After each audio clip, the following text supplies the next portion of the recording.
12 ঘন্টার মধ্যে আমরা আলটিমেটাম দিচ্ছি ভারতকে, কোনো চুক্তি ছাড়াই বাংলাদেশ থেকে যে গ্যাস দেওয়া হয়েছে সেই গ্যাসের লাইন দ্রুত তাদেরকে বন্ধ করা হোক। ফেসবুকে লাইভ করছে কারা? তারা ঢং করছে আমাদের সাথে।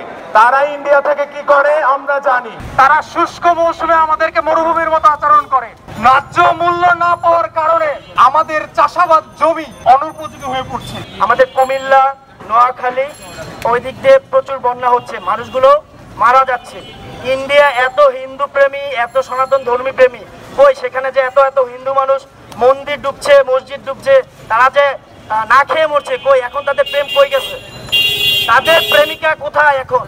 তারা যে এত হিন্দু প্রেমী দেখায়, সনাতন ধর্মী প্রেমী দেখায়, তো হিন্দুরা যে এখন মরতেছে কুমিল্লাতে, নোয়াখালীতে, তো তারা এখন কেন পানি এভাবে ঢেলে দিচ্ছে?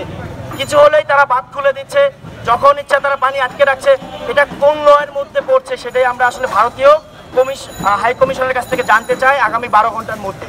আমরা যেভাবে 24-এ আন্দোলন করেছি, সাধারণ শিক্ষার্থীরা এই বাংলাদেশকে স্বাধীন করেছি, ঠিক একইভাবে এখনো আমাদের ভাইদের কাঁধে কাঁধ মিলিয়ে কাজ করতে হবে, তাদের সহযোগিতা এগিয়ে আসতে হবে।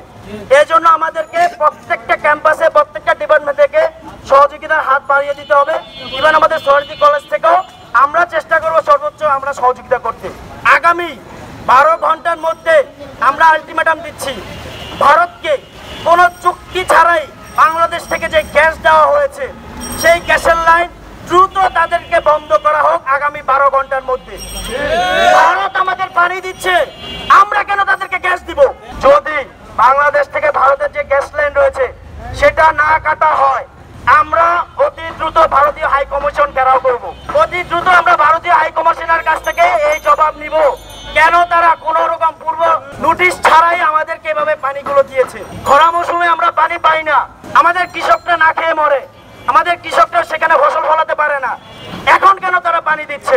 অতি দ্রুত বাংলাদেশের যে উপদেষ্টা সরকার রয়েছে বা অন্তর্বর্তী সরকার রয়েছে তাদেরকে অনুরোধ করব, প্রয়োজনে আপনারা বাঁশের লাঠি হাতে নিতে বলেন, জনগণ বাঁশের লাঠি হাতে নিয়ে সে ফারাক্কা বাঁধ সব বাঁধ খুলে দিবে। আমরা জনগণ, ছাত্র সমাজ সবাই প্রস্তুত রয়েছি।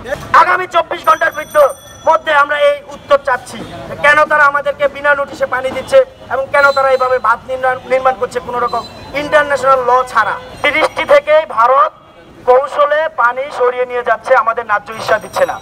তো এখানে প্রশ্ন হচ্ছে, আন্তর্জাতিক কোন নিয়মে তারা এখানে বাঁধ দিয়েছে? এটা আমাদের আগে প্রশ্ন করতে শিখতে হবে। এবং কেন এই বাঁধ? এমন কোন ল নেই, ইন্টারন্যাশনাল বা দেশীয় কোন ল নেই যে আপনি একটা নদীতে, মুক্ত স্বাধীন নদীতে আপনি বাঁধ দিতে পারবেন। তো তারা কোন শক্তিতে, কোন বলে তারা এখানে বাদ দিয়েছে? এটা আমাদের সর্বপ্রথম প্রশ্ন ভারতের কাছে। কুমিল্লার মতো জায়গায় পানি ঢুকে ভরপুর হয়ে গেছে, মানুষের যে অবস্থান, মানুষের যে দুর্বিষহ অবস্থা, এগুলো দেখার মতো না। বন্যার পানি শুধু আমরা দূর থেকে দেখি, আসলে মানুষের যে কষ্ট, এই কষ্ট কেউ আমরা এই জায়গা থেকে অনুভব করতে পারবো না। আমরা প্রতি বছর দেখে থাকি ইন্ডিয়া থেকে। কদিন আগের একটা ঘটনা বলি, যখন কুড়িগ্রাম, জামালপুর সব তলিয়ে গেল, সমাজে যারা কথা বলে, বড় বড় কথা বলে, তারা আর ছিল না। তখন কারা ক্ষমতায় ছিল? আওয়ামী লীগ। আওয়ামী লীগের যারা চাটাফোটা নেতা ছিল, যারা ফেসবুকে সারাদিন এটা বলতো ওটা বলতো, তারা কোথায় ছিল? তারা কোথাও ছিল না। কুড়িগ্রামে, জামালপুরের সময় কোনো মিডিয়া মুখ খুলি নাই। কিন্তু এখন কি হলো? এখন আবার নতুন করে কথা বলছে কারা? ফেসবুকে লাইভ করছে কারা? তারা ঢং করছে আমাদের সাথে। তারা ইন্ডিয়া থেকে কি করে আমরা জানি, আবার তারাই ফেসবুকে ঢং করছে। এই নাটক আমরা দেখতে চাই না। প্রয়োজন হলে বাংলাদেশের মানুষ ইন্ডিয়ার বিরোধী হয়ে আবার দাঁড়াই থাকবো, নিজেদের রক্ত আবার দিব। পেছন থেকে সরে যাওয়া বাঙালি না, সেটা প্রমাণ করে দিয়েছে 24-এ। সরকার যদি চাই বাঁধ নির্মাণ করবে, সেখানেও আমরা ছাত্র সমাজ থাকবো। সমাজের জন্য, দেশের জন্য কাজ করা উচিত, আর সেটা প্রমাণ হচ্ছে বারবার। এটা বারবার বলে আমরা কিছু করতে চাই না, আমাদের কাজে সেটা প্রমাণ ঘটবে। ভারতের সাথে আমাদের নদী আছে 54টি। ভারতের 54টি নদীর সাথে আমাদের তারা বাঁধ দিয়ে রেখেছে 48টিতে। তারা শুষ্ক মৌসুমে আমাদেরকে মরুভূমির মতো আচরণ করে।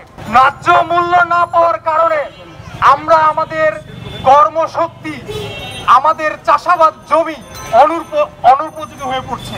আগামীতে যেন ভারত স্পর্ধা না দেখায়, আমাদের ন্যায্য অধিকার যেন আগামী থেকে বাস্তবায়ন হয়, এই বর্তমান উপদেষ্টা সরকার পরিষদকে জানাতে চাই আমাদের স্পষ্ট বক্তব্য।